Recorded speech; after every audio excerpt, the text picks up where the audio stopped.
Ready, Okay, Freddie? I'm ready. Okay, 5, 4, 3.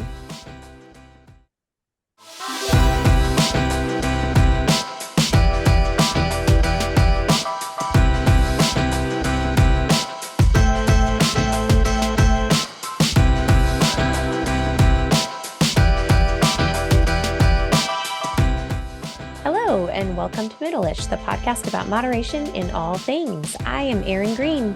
And I am Michael Gray. And it's December. It is kind of crazy. Why didn't 2023 just start? Like literally. I know. I really do feel like this fall has blown by, and I keep hearing that from a lot of people. I wonder if it's just particularly busy for me. I'm helping coach this mountain bike team, and I think that just kind of makes my weeks are crammed a Sure. little bit more than they usually are. So Yeah. you know what they say: time flies when you're having fun. Yeah. I remember like my parents always talking about like, oh, when you get older, like time just goes by faster and goes by, and I was like, okay, whatever. You're like, my And then you parents don't get know what they're there talking about. and it's like, how has it been a year? I mean, it literally just, it's so weird just how it feels like 2023 just kind of started. I know. So And it's almost everyone, over. make an intention to enjoy the rest of it. You've got Mm-hmm. probably by the time you listen to this, you have less than a month left of Mm-hmm. 2023. Be mindful, be present, enjoy some slower, especially with the holidays coming and just I mean, it gets busy. Like I'm already seeing it in my calendar where there's, get togethers and people are in town and invites to this and parties. And it's, it's okay to say no to something Mm-hmm. and to slow down and just have like a nice, quiet moment or Yeah. moments. Because I mean, there can be fun in the busyness for sure. And I think that's why a lot of times why people get overcommitted. Like, well, fun and obligation, probably a little bit of both. But Yeah. sometimes it can be more fun to like do less and miss some of the things. So you have more energy and capacity for the things you do. Um, Do. you do. So yeah, it's okay to say no. It's okay to chill out, not let this holiday season just race by. Yeah. We talk about that on our FOMO episode. Hmm. The fear of missing out is causing you to miss out. And so, just be really I think it's a good reminder for all of us to just be intentional on what are the things we really want to spend our time doing. Um, this last weekend, Matt and I had a really packed weekend. And I mean, in terms of just kind of running around and being out and about constantly. And a lot of times we notice when our weekend is starting to get packed and we're like, hold on, pump the brakes. Like Hmm. where is our downtime? Like where's our, kind of relaxing time? But Hmm. everything we did this weekend, we chose to do. I mean, it was things that we were excited to do and we did together. And so I think that made a big difference in being Yeah. intentional about what we chose to do. And so yeah, just a friendly reminder to you all that, and I know you've said this numerous times, Michael, but you can't pour from an empty cup. Hmm. So if you're not able to, refill your own cup and get kind of some, Hmm. hey, our last podcast, we talked about rest in order to work. So like make sure you recharge your batteries so you can show up to that party, festive and excited to be there. So Right. Yeah. And I think that um that point is as we move into kind of today's concept is Aaron and I were just talking before we started recording. For me, I think just kind of throughout the day, the theme is like being intentional, is, and I talk with this about, with my clients a lot about this. Like it can be one thing to go and like mindlessly eat in the evening because you're stressed. And it can be a whole other thing to be like, I'm intentionally going to eat something that's going to help me manage the stress in a way that's mindful and purposeful. To me, those are two completely different experiences with two completely different outcomes. And so as we go, I mean, I'll probably mention this several times. Aaron might too, but as we go through this kind of topic today, just keep in mind the difference that being intentional can make for just kind of these concepts. Love it. So like a Excellent teaser, point. everybody's like, what Excellent concepts? point. What I know. concepts? What are they I talking know. about? Oh my gosh, stay on the edge of your seats, people, because I have one more thing to talk about before we dive into today's topic. Oh, teaser. Because it's the holiday season, it's the season of giving. Hey, have you thought about maybe giving Michael and I a little gift? This doesn't have to cost you anything. You know You who needs could stuff? Us. simply share the podcast. Uh-huh. I am fascinated by the people that tell me, both here in the community, or I'll get an email from a client or a friend that's like, oh, I listened to this. It was really good.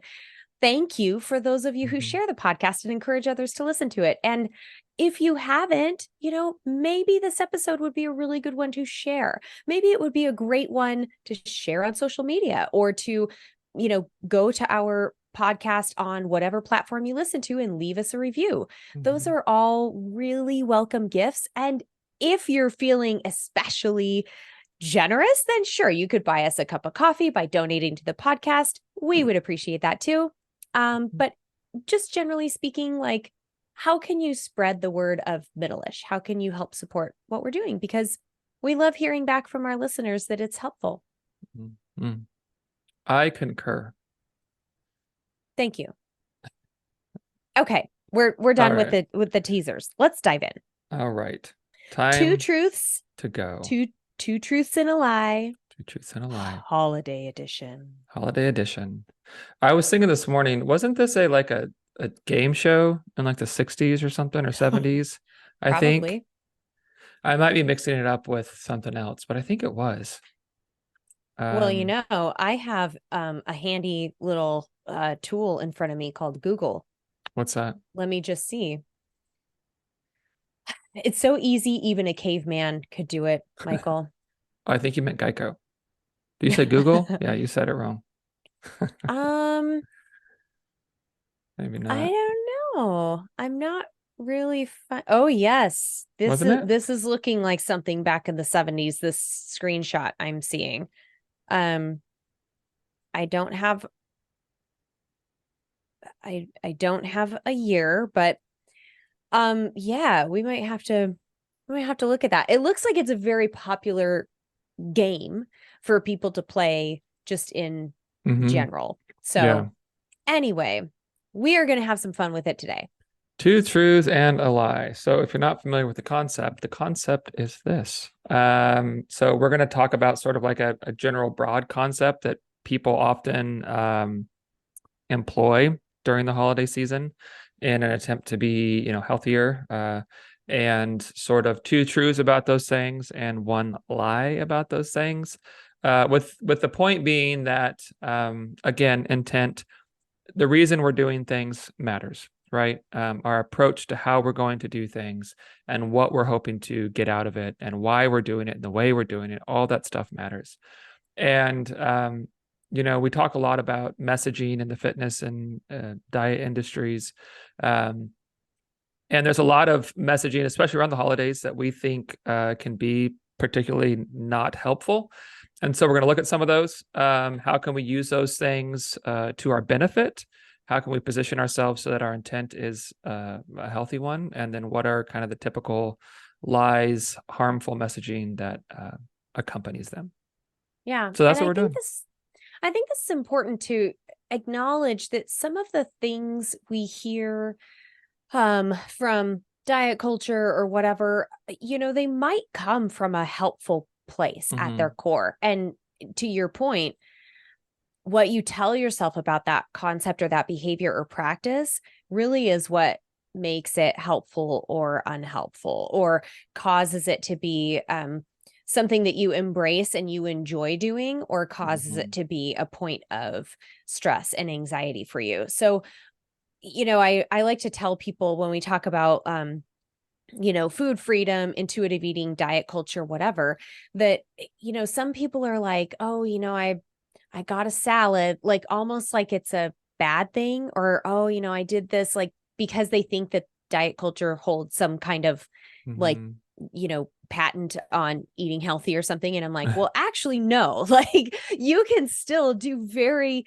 healthful things that protect your own well-being, your own peace, your your own relationship with food. And they can also be something that diet culture has Mm-hmm. been messaging to you, but packaging it in a way that it's unhelpful and it's causing you a lot of stress and anxiety. So let's Right. just, really dig behind that intention and kind of why this is showing up. So, Right.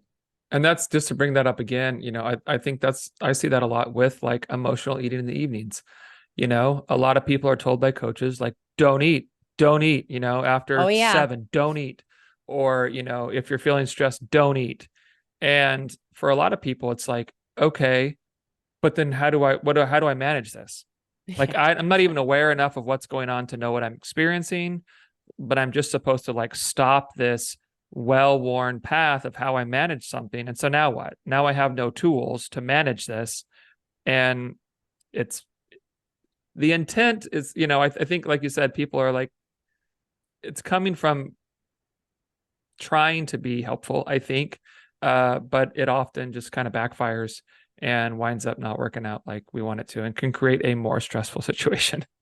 Totally. And, it's my turn to go on a little tangent real quick because, especially working with athletes who have full time jobs or are students, and they finish their practice or their training at like 6:30 or 7. And then they're like, well, now what am I supposed to do? I'm going Mm-hmm. to break that 7 p.m. rule, which where the hell did that even come from in the first place? I'm going to break that Right. rule and eat dinner at 7:30 or 8 o'clock. Like, what is that? Well, Right. okay, let's back up a little bit and look at some of the intent behind Yeah. that whole. And I hate rules anyway when it comes to food because there are no rules. Like Right. you're a human being with a dynamic schedule. You have to be flexible. Like it's just going to make your life easier if you can be adaptable and flexible with your eating. That rule though, that 7 p.m. thing, came from a place of people that are mindlessly eating and the Mm-hmm. kinds of foods they're eating. A lot of parents will bust out the snack foods when their kids go to bed because, Mm-hmm. hey, I don't want my kids eating all this stuff. So, just yeah, just to call that one out, that's one of my least favorite rules, especially when it comes to busy athletes. Cause I'm like, you need to fuel your body. Who cares if Mm-hmm. it's at 7:30 or 8 o'clock at night? Let's talk about options. So Yeah. Well, even just positioning food in this place where like it can't be useful to manage stress in a healthy mhm, way. It absolutely can. yeah. I mean, as soon as rules get black and white, but yeah, I mean, Yeah, we're in trouble. we're in We're trouble. not Middleish anymore when that That's happens, Michael. right. That's right. So, want to dive into the first one? Let's do it. Okay, so the first one is let's say have a party or the work party, friend party, let's get together on Thanksgiving or Christmas, whatever it is. Oftentimes what we hear is this idea of eat before you go, right? So eat a meal, at least a small one, if not a full one, so that when you're at the party, you are not tempted to eat these evil, awful foods that will ruin all your progress. Um, and so it's kind of a way of just sort of like being hyper vigilant, having hard and fast rules around food, right? Because I think that the sort of underlying factor there is you're not trustworthy around food. So just make not eating it an option, or don't make eating it even an option. Show up full so that you're not tempted by all these foods. So we're gonna look at two truths and a lie about that. Yeah. Um, you already called out, part of the lie is this whole like evil bad foods at the Right. party, which I think this is the way it's packaged, right? Mm-hmm. Like when we learn this concept of eat before you attend a party, um, people tend to think, oh, well, that's going to keep me from eating it all at the party, or that's going to, in truth, I mean, a lot of people feel more relaxed and neutral toward food if they're well nourished to begin with. And Mm-hmm. if that means you have, you know, a, a meal or snack before going out to a party because that feels good in your body and that fits with the context of the rest of your day. If you're going to a Mm-hmm. party at 7 p.m. and you're ready to eat dinner at 5:30, that's a very nourishing self-care kind of concept. Right. It's coming from a place of feeling good about this is what my body needs right now.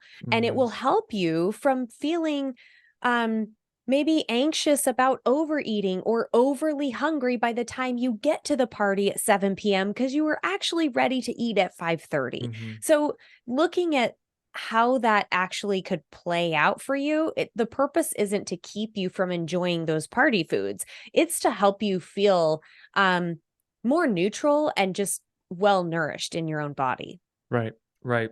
Because coming into those, I mean, I'm guilty of this a lot, to be honest. Like going to parties, you can come into them. They usually start later, right? They're usually later than dinner is.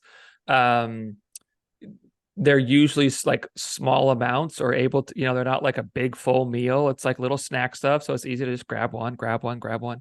But if you come into those situations like really, really hungry, and this doesn't go for parties, this goes for any meal, really. Yeah.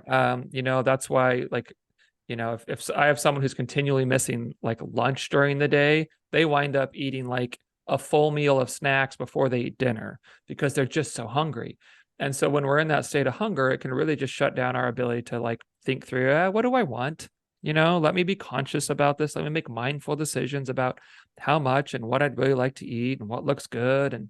And we can just kind of wind up just autopiloting because the body's like, hey, give me something. And we can just wind up really eating past our fullness cues before they ever kick in because we're so hungry. So Yeah. again, it's intent, right? It's not about restricting or these foods are off limits. It's about setting yourself up for success in a positive way. Yeah. And one more thing I'll add to this is um one of the truths is that it helps you be less fixated on the food to be the entertainment. Hmm. Yes, we celebrate with food. Yes, there's usually food involved in social occasions and, get-togethers. That's okay, and it's part of the experience. So, Hmm. embrace that and enjoy it. But I was just having a conversation with a client who recognized that when they enter a festive setting or any kind of party, they immediately go to the food. Like the food is the center focus for them. And a Hmm. lot of that comes from some of this belief that they shouldn't eat certain foods and that they need to kind of restrain themselves, but when it's in a social celebratory setting, then all bets are off. I can eat whatever I want. And so there becomes this kind of extremism when it comes to food, where people are either you know eating before going to the party because they think that's going to help them avoid all the evil foods, Right. or they arrive at a party and they get so excited that they're Right. quote unquote allowed to eat Yeah. all the evil foods that they just, go overboard. So Right. we're presenting more of a middleish. If you need to eat to satisfy your body and answer hunger cues and feel more confident and settled going into that party Hmm. scene, by all means do it. But it doesn't mean that you can't also enjoy, some of the yummy foods at that party. That's all Hmm. part of the experience. Yeah. And if you've been listening to Middleish for long, like we're all about the yummy foods. I just the idea that we can't eat things that we enjoy and that's going to be part of our sustainable plan is bullshit. And it's the reason that so often um, dietary nutritional plans for people just don't pan out is because if you can never eat the things you enjoy, or if you're always having to like exhibit this white knuckling restriction around, every party, every get together, even feeding your family, you've got to eat something different. Like it's just not going to last. There's no sustainability there.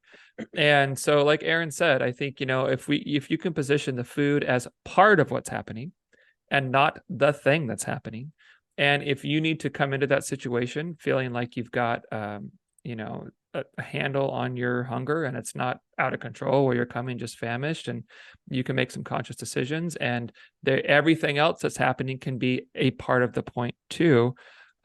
You're really taking this eat before attending a party concept and using it in a way that can be um, healthy and helpful for Yeah. long-term success. Yeah. One of the other things I see with this one is people think that they're undoing or compensating for the party food by eating oh, I'm going to eat a salad before I go, or I'm going to, make sure that I eat something, quote, healthy before I go because it compensates for all this rich, decadent, Mm-hmm. low fiber, low protein food I'm going to eat, whatever it Mm-hmm. is. I think we need to really call out that compensatory behavior that people are Mm-hmm. told to do Mm-hmm. from diet culture. You got to make up for that. Yeah. Well, no, like one party, one low fiber, low protein meal that's very high in fat and sugar is Yeah. not going to make or break your health. Yeah. You can acknowledge if that feels good in your body or not, and you can Mm-hmm. acknowledge how satisfying and filling that is for your body. That's okay. But Mm-hmm. if you're thinking you have to make up for eating that by, or compensate in some way by trying to cram in some veggies before you go, again, look at Yeah. the intent of that. Yep. Is that to feel better physically and to just know that you're doing something good for your body, Mm-hmm. that works for you? Or is that to try and like punish or reward something? Like, Right. be clear on that. Yep. 100%. And again, we talk about this all the time, but it can be, this is individual, right? It's Mm-hmm. what works for you. Like, my wife, she has a real intolerance with gluten. And so a lot of times before these get-togethers, she'll eat something at home because she doesn't know how much there's going to be for her to eat. Totally. There may be a lot of options. There may be only what we brought, and so for her, it can be really frustrating to get in a situation where it's like, okay, here's dinner. And she's like, okay, I guess I have chips and Yeah. queso. Yeah. That's Yeah. my meal, because you just don't know. So it's just Totally. what works for you, right? Yeah. Like, and again, like that's kind of what we're talking about here is like these rules are hard and fast, and rules are often really not helpful because they have good and bad, right? You did it or you didn't, and they Mm-hmm. don't allow for the individual.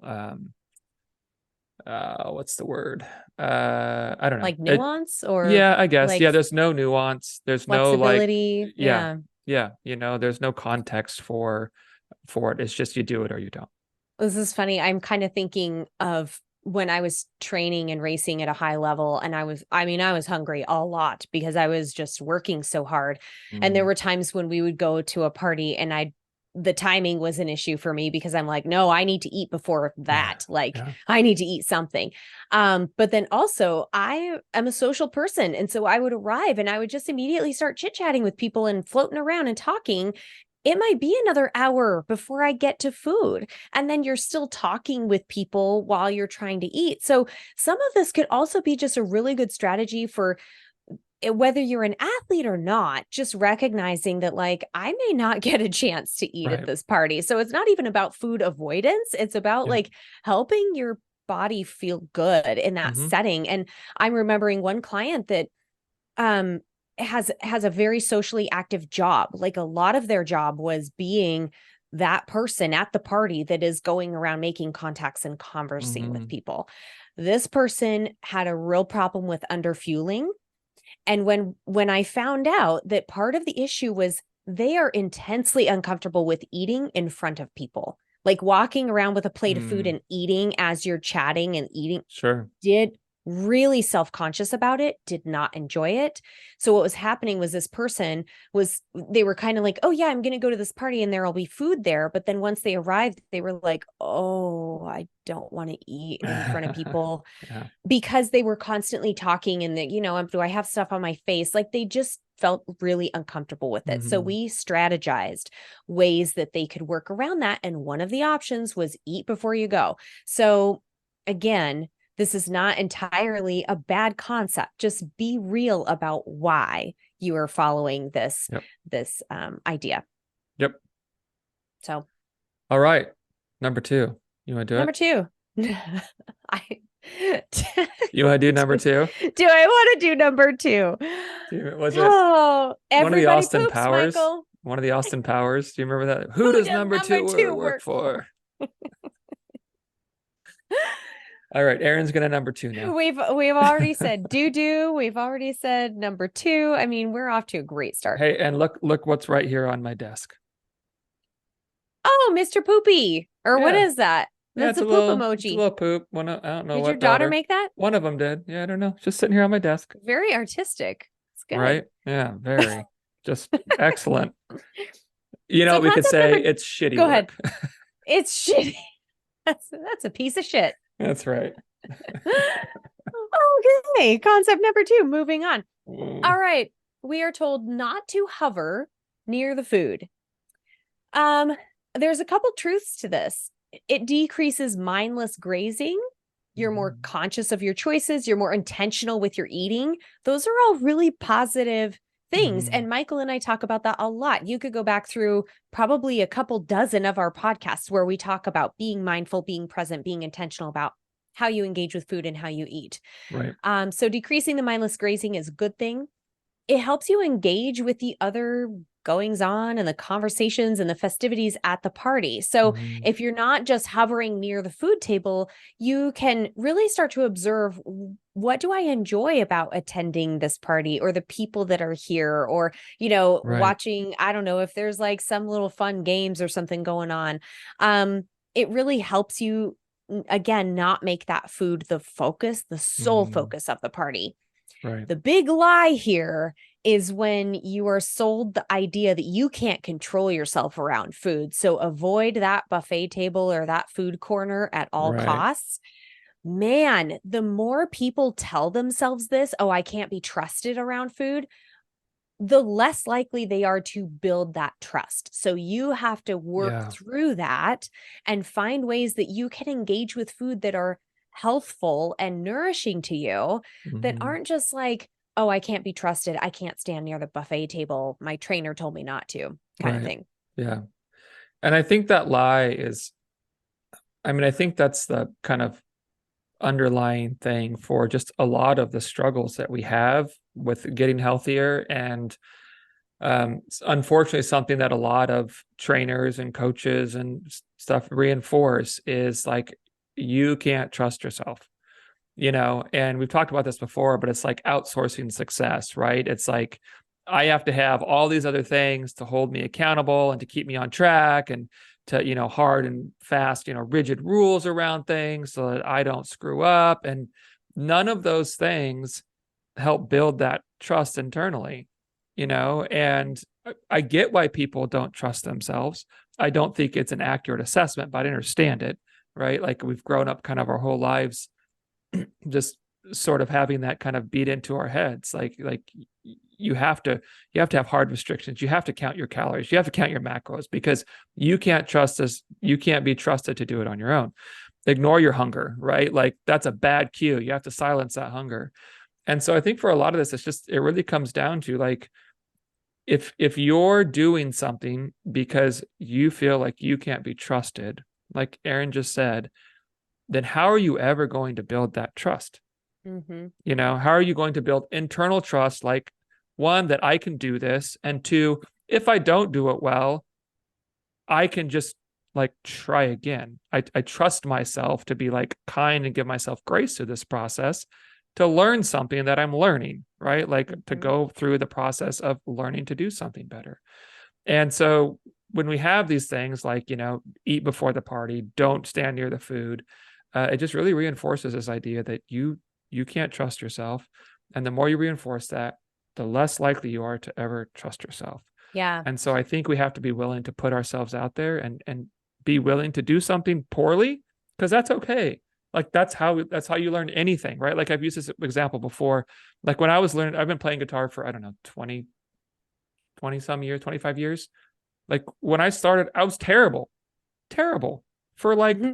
well over a year, because that's how it goes, right? Yeah. But then you get better at something, and then you can do Yeah. more, and then you can do some more things. And then the things that were really difficult become really easy. Yep. And now there's chords and stuff I can do without even thinking about it. It's mindless, it's automatic.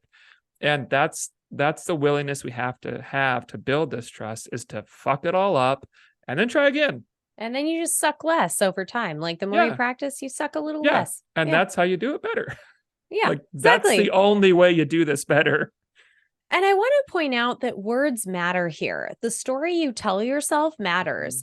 So telling yourself, I can't be trusted around food, is very different than saying, um, I know that this is the right amount for me. Mm-hmm. And when I finish this plate, that will be enough for my body, something Mm-hmm. like that. So, like, coming from a place of empowerment and Mm-hmm. choice versus fear or anxiety or rules Right. is really where we're wanting to lean into. So, how do you talk to yourself about those food behaviors? And Mm-hmm. I mean, I've had countless clients that have, okay, like they're like, okay, Aaron, I'll try this, and they're Mm-hmm. very skeptical that this is going to go well.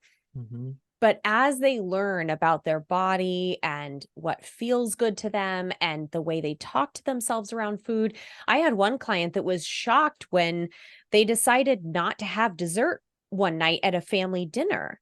Right. It didn't come from any place of, oh, calories or I shouldn't or it's Mm-hmm. too much or any of that. It was just literally like, I just don't really feel like having it right now. Yep. And so that comes from a place of body trust. And that comes from a place of trusting that you actually could have that dessert anytime you want. You really Mm-hmm. can, like, go Yep. and have dessert. But this person learned that they could trust themselves to make the decision that felt good. And then it wasn't even a thing. It Right. wasn't something that they had to dwell on or be anxious about. It was just like, okay, I'm neutral about that. I made my decision. It feels good to me. Mm-hmm. Moving on. Yep. Yep. I remember an example of a client going out to eat and they ordered dessert and they got it and they were like, it's not that great. And they Mm-hmm. just stopped eating it. Where they're like, normally Yeah. I would have felt guilty about wasting the money, right? Even though the money's already spent, whether you eat it or not. So whatever. Right. But two, just they would have like just plowed through it, right? Like, okay, I'm not really enjoying it, but it's dessert, so I'm going to eat it, and I'm just going to eat it all because Yes. it's this, feast or famine, all or none, right? Like, I don't know when I'm going to have it again. But when you can trust yourself to have these things whenever you want, and trust yourself to put your health first, right? To make that a priority, then things like that, like Aaron said, don't become they become much less of a big deal. And you can go, Mm-hmm. okay, so let me bring some like mindfulness into this situation. And what do I want to do here versus just this is what I've always done. I Mm-hmm. can take a few bites and go, this isn't very good. I guess I'm done. I'm just going to stop there. But you Yeah. can't do that if you don't allow yourself to build some trust, or at least like test trusting yourself. Try it Yeah. out. Yeah. And this, I mean, I'm thinking about a party that I was at recently where I was chatting with a friend and we both had little plates of food, and we're kind of standing there nibbling at our plates and they just stop mid-sentence in like kind of with a bite and they're like, this isn't very good. And they just set it to the side of their plate. Mm-hmm. So the fact that they were even paying attention during our conversation to acknowledge like, I'm not really enjoying this bite that I'm eating or this particular food, that's another part of this mindfulness. You Mm-hmm. don't have to be sitting down in a quiet room with zero distractions to Right. have a little bit of mindfulness around your eating, especially where it comes to social occasions, the Mm-hmm. holidays, the hustle, maybe your schedule is crammed, maybe you have more than one party in one night. That's another thing to consider is Yeah. like, if you're going to multiple parties in a night or multiple get-togethers or Yep. whatever, then that's another consideration. And it's important to just, how can I be a little bit mindful in this scenario and pay Yep. attention to specific things? Maybe set that intention before you even walk into the party. I Mm-hmm. am going to, you know, fill up one plate, make a pass around the room and chat with people. And then I'm going to take a moment to just check in. Mm-hmm. Do I need more food? Am I hungry? Do I want Yep. more of that? That kind of thing can make all the difference of than just feeling like you're just mindlessly grazing and eating and not even Absolutely. enjoying it. Right. Yeah. It's that intentional choice. I think I know I've done this a lot, and I had a lot of clients that do this. There's not even really a thought about going back and getting more food, right? Mm-hmm. It's just like kind of automatic versus like Aaron's saying, just pause for a beat, right? Like, do I want more? Is there anything I had that I particularly would like a little bit more of, or a thing I didn't get that I'm really interested in trying? Am I full? Like, how does my body feel? I mean, just 10 seconds of going like, not even that long. Just like Yeah, thinking for like a couple seconds. yep. How do I feel? What do I want to do here? That alone, I mean, you you might think I'm being a little bit like extreme about this, but literally just that, I have had that be so revolutionary for clients, Yeah. just to pause and just think for a second, what do I want to do? And then make a Mm-hmm. choice. Because even if it's, I would really like, you know what? I loved all this stuff. I really want to go get another plate of it. Cool. That's You're fine. Yes. practicing the discipline of being aware and making a conscious choice. And that is huge. That's huge. Mm-hmm. And Yeah. this, I am going to say this is important with alcohol as well. Mm-hmm. So I have had this conversation increasingly, frequently with my clients. I'm talking about alcohol consumption because there's kind of this automatic, yes, I will have another drink because everybody around me is having another drink. Or yes, because I plan on staying here another hour. So yes, I want another drink. Be intentional about the alcohol Mm-hmm. too, For because sure. if you can pause and man, I have so many stories of clients that have recently noticed this where they just are like, I've thought about it and I was like, oh, I have an early meeting in the morning, or I don't feel very good when I have like two drinks in one night, or, Mm-hmm. I really just don't want another one. Like if they give themselves that space to just kind of observe and think about it, they might make a completely different Yep. decision versus it being this mindless automatic Yep. yes. And that goes for people who bring you drinks unsolicited or, Mm-hmm. whatever, Mm-hmm. practice how you might handle that situation.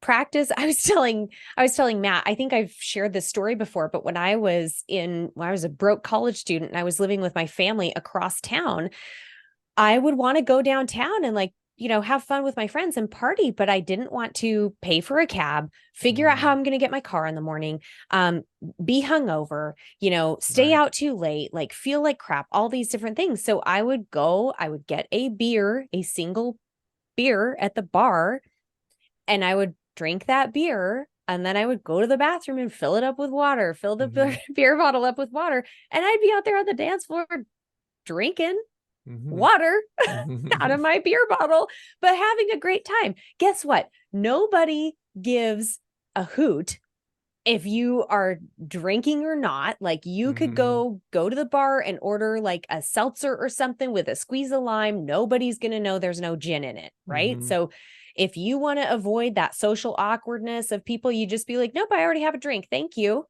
Yep. Done. It can be easier than you think. Yep. So yeah, just needed to call out some of the alcohol behaviors that are coming because, that's part of the holiday It's season, the parties in season. general. All right, number three. You ready for Yeah, that? All go right. for it. Prioritize exercise, especially on party days. So this goes back, I think Aaron kind of mentioned this on the first one, maybe, but this idea that we have to like make up for, right? Mm. I'm going to eat more food than usual or higher calorie foods than usual. So I need to burn more calories so I can have this, level things out so I don't, lose all my progress that I've made. I really hate that thinking It so sounds like much. punishment. Like whenever It you put that is. compensatory like It is. conditioning on it, yep, Hmm. it's like It's punishment. like, I mean, so if you're listening to this, okay, it's December at this point when this comes out. So you've probably already seen, like I start seeing this around Thanksgiving, like the workouts, right? For every, cup of mashed potatoes, 10 burpees. For every, you know, piece of pie, jumping jacks for 2 minutes. And you start seeing it a lot. And it's exactly what Aaron said. It's punishment, right? Like I enjoyed a thing. So now I have to like flog myself for enjoying it. And I mean, I'm just not even going to elaborate on that. If that's not clear on how that seriously damages your relationship with food, I don't know how else to tell it to you. And Like, damages your relationship with exercise because and then your body. it's this Yeah. punishment. Like you have Mm-hmm. to, repent for doing Yeah. something enjoyable or pleasurable. It's like, Yep. well, that's pretty messed up. Yeah. Yeah. If you're going to enjoy something, you have to suffer first or afterwards. Cause you'll see that too. People Thanksgiving is like, oh, I gotta go to the gym tomorrow to make up for it. Or even like from the weekend. I have clients tell me that, like, yeah, I had pizza beer on Friday, so I'm going to the gym tomorrow to make up for it. It's like, oh Yes. no, don't do that. Yeah, let's change again. what's the story you're telling Hmm. yourself? So What's the intent? I want to focus on a couple of the truths to this. Hmm. Prioritizing exercise, I mean, on party days or like on big, during the holidays, people, the fitness industry, diet industry, whatever, tend to sell it as, well, because you have to make up for all the shit you're going to do. Hmm. In truth, exercise is important every day. Like moving your body and feeling good and Hmm. celebrating your physical health is worth prioritizing all the weeks of your Yep. life, not just during, party weeks or during the holidays. Um, so so don't use it as a justification for earning food. Use it as a way that really embraces, like, I feel better when I move, and this, I Hmm. just am more centered. There's tons of benefits to exercise. Helps you think more clearly, helps with Hmm. circulation, it helps with blood sugar management, reinforces a positive relationship with your body, it helps with Hmm. digestion, it helps with sleep. I Yeah. mean, need I go on? Yeah. So there's literally hundreds of benefits to moving your body daily and prioritizing that. Focus on telling yourself why you're doing it from a Hmm. positive place and not why you're doing it from some, you know, compensation or justification for eating a Right. certain way or engaging in parties. Right. And I think it also it just it kind of puts you in tune with your body a little bit more, right? Like Yeah. you're moving your body in ways that uh, you're experiencing sensations and you're paying attention to contractions or steps or whatever you're doing. And it kind of cues you in a little bit more to what am I feeling? What am I experiencing? How does this feel? All those kind of things, which um can be really helpful going into those situations, right? If you're more in tune with your body and you're a little more aware than usual about what sensations you're having, that's a good thing. That Mm-hmm. might help like that food didn't feel great, or I think I'm good. I think I'm full. I think I've had enough. And to be honest, every little bit of that is a massive advantage. And so I think there can be some really good things that go into exercising on a party day. But one of them is definitely not to make up for it. Yeah. Just reiterate that again. Like if we're trying to make up for food through exercise, it is a real strong indicator that maybe we don't have a great relationship with either one of those things. And I'd say most of the time, keeping decisions about food and exercise completely separate is probably a good idea, right? Like what eating wise, how do I want to navigate that? And exercise, how do I want to navigate that? Not how, like they get too mixed up together. And we act like exercise only exists to help us burn the calories we've eaten. And that's the point of it. And it just gets really yucky and ugly really quick when we have those two, when we're basing exercise on what we've eaten and base what we eat on how much we've exercised. Yep. Yeah. Absolutely. So Absolutely. absolutely, people. So, those were our three concepts that we could think of that are some of the most common things we hear around this time of year, the holiday season. We would love to hear if you have Mm-hmm. your own to share. Let us know if there's something that you hear or think about or struggle with during the holiday season. Let us know. You Yeah. can reach out to us on social media. You can, yeah, Email us. text either of us. A lot of people, yes, you can email us, middleish at Email us. gmail.com. Yeah. Or we're Middleish podcast on Instagram, Middleish_podcast, I believe. Is Yes. that right? It's been so Yes. long. It has I been don't a even while. remember. You can Yeah, write in or fan mail to P.O. Box. No, I'm just kidding. yeah. Well, most of you who listen to this probably have direct contact with Michael and I, Probably. because a lot of people do. So Yeah. anyway, we would love to hear from you. Yes, we So would. You got a meaning in the mundane? I do. And I You was trying to do? think of what I wanted to share, because I do have a few ideas. I think I'm going to go with this weekend. I jumped into a cyclocross race here in Boise, Ooh. and I have done maybe two or three cyclocross races, like 11 years ago. I think 2012 was the last time I had done this on a borrowed bike. Mm-hmm. And Matt was really into cyclocross years ago. Like through that era, there were several seasons where that was his sport. Like he got really good at it. Mm-hmm. We would go to cyclocross races. Of course, I would just watch most of them. But I had a group of friends that were like, let's go do this. And I'm like, let's get tutus and wear, because cyclocrossers are kind of like funny and they're all about Yeah. like the good time. I'm like, let's wear tutus. And so I had the best time. And it may not seem like a mundane thing, but here's the mundane part of it is it was like I could literally ride to the race. It was like a 30-minute ride from my house Mm-hmm. out to this place where I ride to all the time, Sandy Point, just east of Boise. I knew 90% of the people there. Mm-hmm. So it was just a community race. It was like no pressure. It was just like this fun Boise race, but it was Mm-hmm. so special to me because I just, I haven't, this has been the year of no racing for me and no like real competition. And it's been very wonderful and liberating and enjoyable.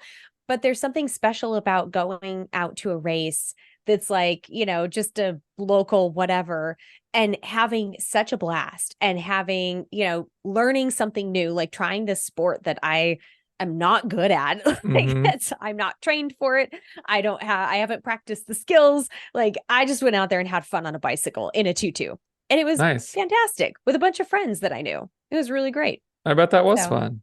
Very fun. Well, yeah, and I mean, if you're used to doing, cycling for like competitively and like a with a high lot level. of intention and strategy and doing something like that just to have a fun time is probably really Yeah, enjoyable. Yeah. it was Awesome. really good. Nice. Yeah. So for me, this was last week. So like I mentioned, I played guitar for, I don't know, 20 some years, but the last few years it's been pretty sparingly. I don't have a good place to have it out really, which is probably half excuse, but so it's in my closet a lot in the case. But this last week I got it out and I just was playing and playing and playing. And it was just like, man, I'm really enjoying this. Like I'm having a really good time doing this. And it's been a long time since I've connected with this. So it's mundane in the sense that like, I mean, I wouldn't say like playing guitar for me is always mundane, but it's something that I've done a million times. You know what I mean? I mean, just I've probably spent years literally like playing that thing, if you combine it all. But just to reconnect with it in a way, that was like, this is just not for any, not practicing for anything, not writing anything, not recording anything. Just let's just see what happens. It was really fun. In fact, I called Kathleen here. I was like, hey, come here. I was like, I'm having a really good time right now. Oh, I Like love this is it. really fun. Yeah. So it was just good to kind of reconnect with that. That's great. Yeah. Yeah, I think there's something special about I guess reconnecting is like the perfect way to put it. Like Yeah. doing something that maybe was a big part or a Mm-hmm. big focus of yours that you had to work really Mm-hmm. hard at for a while. Mm-hmm. And maybe you haven't had time or energy to devote to it, but then Yeah. you just pick it up and go, this feels really good. Like, Yeah. I like this. It's nice. Well, just to play. And I mean, I guess we both kind of had the same thing, right? Like a thing that we used Hmm. to do for, with very serious intents, and like practice and like diligent about it, just to step back and just enjoy the playfulness that can come along with it and just enjoying Yeah. it because of what it is. Yeah. So go Love it. play. Go find some Yeah. things to play with. Go play, everybody. We'll see you in the new year. All right. Have a good one.